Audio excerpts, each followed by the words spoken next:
Salut l'équipe! Cataclysme sur les marchés crypto avec les droits de douane de Trump, les gars. On reviendra sur cette journée folle, enfin cette soirée folle, pardon.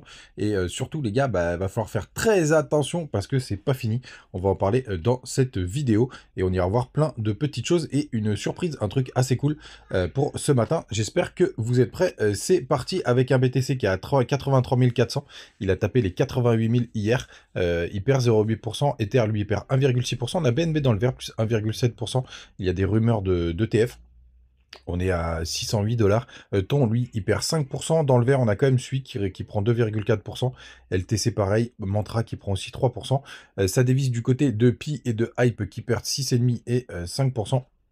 Le bas du tableau, grosse contre-performance de Crow qui perd 9%, et c'est Ethereum classique qui est 50e avec 0,3%. Bref, il est plutôt stable par rapport à hier, mais ça risque de pas mal bouger.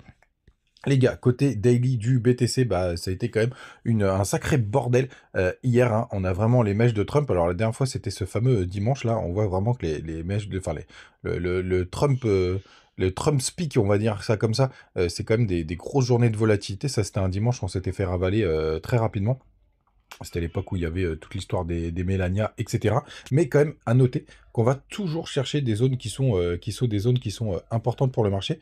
Vous voyez, juste là, on s'est fait rejeter à l'époque par le bas du range. Et là, qu'est-ce qu'on a été chercher? Alors déjà, c'était un peu bizarre parce qu'on pumpait avant la news. Ça, j'aimais pas trop. Et après, on a eu une énorme mèche de liquidité puisque Trump a commencé son discours pour dire que c'était plutôt sympathique. De même, attendez, je vais sortir, on va ressortir. Hop, annonce des plans, tarifs douaniers réciproques, promet croissance en poids, bref, machin, c'était plutôt calme. Et puis après c'est parti dans tous les sens. Et là, il s'est transformé en maître d'école et il nous a sorti son petit tableau pour nous expliquer qui allait être taxé et comment. Et là, ça a été un gros bordel. Il y a plus de 20% avec les États-Unis. La Chine, c'est 34% d'augmentation de droits de douane. Alors attention les gars, parce qu'il y a souvent des personnes qui font l'amalgame. C'est pas une augmentation des tarifs de 34%, là, par exemple, pour la Chine, c'est des droits de douane. Donc, c'est, par exemple, si vous avez un produit, je sais pas, une bagnole à 10 000 $ et que vous avez un droit de douane à 1 000 $, ça va passer à 1034, à 1340 $, par exemple, si ça vient de la Chine. Tout simplement, ça veut pas dire que le prix du produit va augmenter de 34%, c'est les droits de douane. Donc, évidemment, ça a un impact. Mais c'est un impact sur le droit de douane et pas sur, la globalité du tarif. C'est pas comme une TVA, on va dire, où la TVA c'est 20%, peu importe le montant. Là, c'est vraiment une augmentation du montant du droit de douane. Donc faites pas cet amalgame. Donc oui, c'est très chiant, bien évidemment, mais c'est pas une TVA. C'est pas une TVA tout simplement. Et donc là, c'est parti en vrille. Et là, on a une grosse chute du marché. Donc ce qui est un peu relou, c'est qu'en plus on avait réussi, surtout sur la bougie un peu avant, c'était de reprendre cette trendline. Et ça, c'est le move, comment il s'appelle, le move Trump, hein, vous voyez, c'était à 22 h où ça a commencé, donc là c'était les premières minutes, c'est parti très très fort, et après on a eu une énorme correction. Alors, on s'est arrêté à des endroits qui sont hyper importants, et on le voit bien en daily, vous voyez, ça c'est la grosse zone de travail, on a vu cette énorme épaule tête épaule, donc ça a maintenu pour l'instant, c'est la zone des 0,5 de Fibo de tout le mouvement, puisqu'il est toujours le même, puisqu'on n'a pas fait de nouveau plus haut, donc on n'a pas gratté tous les stops, on en a gratté pas mal, on s'est arrêté un petit peu avant tous les plus hauts, mais c'est plutôt chouette, c'est plutôt chouette, non, c'est plutôt propre ce qui s'est passé, et surtout là sur cette correction, on est venu quasiment gratter tous les stops. Vous voyez, jusqu'au 82 300. Donc on rebondit ce matin, on rebondit sur la zone des 0,5 de Fibo du dernier mouvement. Donc pour l'instant les gars, là ce que nous dit les graphiques, c'est que ça n'a pas d'impact vraiment majeur. Mais attendez, c'est pas fini. Crypto Fear on est retombé à 25 avec tout ce qui s'est passé. Finalement en liquidation, on est à quasiment un demi-milliard. Donc rien de... C'est beaucoup, certes, mais je m'attendais quand même à quelque chose d'un peu plus violent. Et on a les fundings qui sont encore très très bas sur pas mal de cryptos. Ça va pas vouloir s'afficher ce matin, je le sens pas. Je le sens pas ce matin. Bon bref, vous irez voir de votre côté sur CoinGlass. Mais des petits fundings comme ça fait longtemps quand même. Enfin, ça fait un moment d'ailleurs qui sont vraiment très très bas. Donc pour l'instant, où est-ce que c'était d'ailleurs ces indicateurs de funding? Ouais, c'est ça, c'était la heatmap. Tout simplement, on va mettre ça sur un an, je crois que c'était pas mal. Ça fait très longtemps qu'on est dans le vert et vous voyez là la dernière fois qu'on a été dans le orange, c'était là où on était en surchauffe du côté des funding et vous voyez quand on est en surchauffe comme ça, pour le coup c'était la période où on a eu la correction. Vous voyez c'était jusqu'à à peu près fin novembre où on était dans cette zone là, on a même touché même en décembre pardon.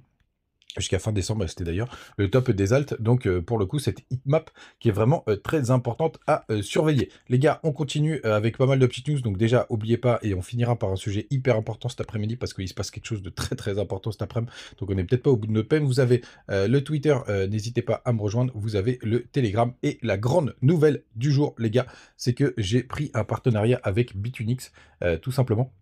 Alors pourquoi je l'ai fait? Bon déjà ça fait longtemps que j'avais pas eu un autre partenariat qu'avec BitGet, donc ça se passe toujours très très bien avec BitGet. Et d'ailleurs, pour la petite histoire, et c'est pour ça d'ailleurs que je l'ai fait, c'est que c'est un mec de BitGet qui m'a dit, c'est mon contact chez BitDeck qui m'a dit tu devrais voir Bitunix, parce que un peu comme eux, quand ils se sont lancés, souvent, ils ont des énormes avantages et c'est pour ça que je me suis intéressé au truc. D'ailleurs, c'est lui qui me l'a présenté. Donc, c'est le mec de BitGet qui me présente le mec de Bitunix. Et c'est pour ça que ça m'a fait bouger. Et tout simplement parce que je trouvais ça hyper cool. Parce que vous en avez des énormes bonus. Et c'est très souvent quand il y a un exchange qui se lance. Et pour le coup, si vous voyez, si vous déposez par exemple 1000 $, vous avez 200 USDT de bonus de trading. Donc, je trouve ça hyper cool. C'est 100 $ pour 500 USDT et 20 $ pour 100 USDT. Alors, je vous préviens, c'est une plateforme qui est vraiment faite pour les traders, pour le coup. Moi, j'ai commencé à m'amuser un petit peu avec. Tout se passe très très bien. Donc vraiment, par contre, je vous invite enfin, pour les gars, non, je vous invite pas du tout.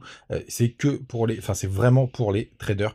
Donc, n'hésitez pas pour ceux qui veulent y aller. Et si jamais vous voulez vous amuser au trading déjà, sachez qu'en ce moment, tout le monde fait rincer, c'est une vraie machine à laver. Vous l'avez vu hier, mais surtout amusez-vous si vous voulez avec les bonus de trading, mais rentrez pas dans une machination si vous savez pas faire parce que c'est vraiment catastrophique. Et après vous avez pas mal de petits bonus. Il faut bien évidemment utiliser le lien qui est juste là. Je le mettrai en commentaire comme d'habitude sur YouTube pour le coup avec ce fameux bonus de 20%. Donc plutôt chouette. Et en fait, il y a pas mal de trucs qui sont plutôt pas mal. C'est que d'une part sur le web, parce que en fait tous ceux qui ont Android, tout simplement vous pourrez l'utiliser, tous ceux qui ont Android, non tous ceux qui ont Apple, vous pourrez télécharger l'app directement sur Apple Store, mais pour ceux qui ont Android, il faudra aller directement sur le site et après vous pouvez télécharger l'application, je vais vous montrer ça. Mais surtout, ce qui est que je trouve très très cool, c'est qu'ils ont un double affichage. Par exemple, là on peut voir la divergence entre Ether et BTC. Vous voyez BTC hier, il a été chercher quasiment le top de son dernier gros mouvement, alors que c'est pas du tout le cas de TH. Et en plus, j'aime bien faire ça parce que ça permet en plus de voir les divergences entre les deux. Donc plutôt chouette ce double écran. Donc ça marche plutôt pas bien. Après les stop loss, etc. Tout fonctionne de la même manière. C'est plutôt propre. Et donc quand vous vous inscrivez, donc faites attention de bien avoir mon lien pour avoir le bonus. Et ici vous pouvez télécharger l'app Android APK, donc je l'ai fait, hein, vous inquiétez pas, ça va vous mettre quelque chose comme ça, et vous pouvez, vous voyez, me retélécharger parce que je l'ai déjà, et ça marche très très bien, et vous voyez, l'app, je l'ai ici sur mon téléphone, donc ça marche vraiment très très bien de ce côté-là.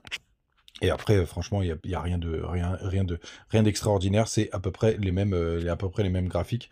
Vous avez les stop loss et enfin, vous avez les stop loss et votre trade qui s'affiche en direct pour pouvoir voir où est-ce que vous en êtes.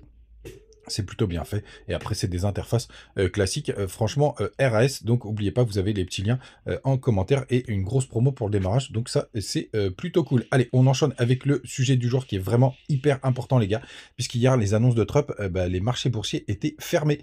Et donc, du coup, il va falloir la réouverture des marchés aujourd'hui, faire très attention. Avec le changement d'heure, je sais même plus quelle heure c'est. On va voir, mais je crois que c'est 15h30. C'est 15h30 si je dis pas de bêtises aujourd'hui. Mais faites attention même à partir de 14h30 parce que je me souviens jamais avec le changement d'heure là qu'il y a eu ce week-end. Quel con celui qui a inventé ça, franchement. Il nous rend ouf. Donc cet après-midi, les gars, faites attention au marché SP500 parce qu'il n'a pas eu le temps de réagir. En plus, ça a été haussier au départ. On pourra avoir un petit pullback sur toute cette zone de travail si jamais c'est baissier. Et vu la gueule du BTC, je pense qu'on va avoir un move assez important. Pourquoi pas à la baisse? Alors en pré-market, vous voyez, c'est plutôt positif.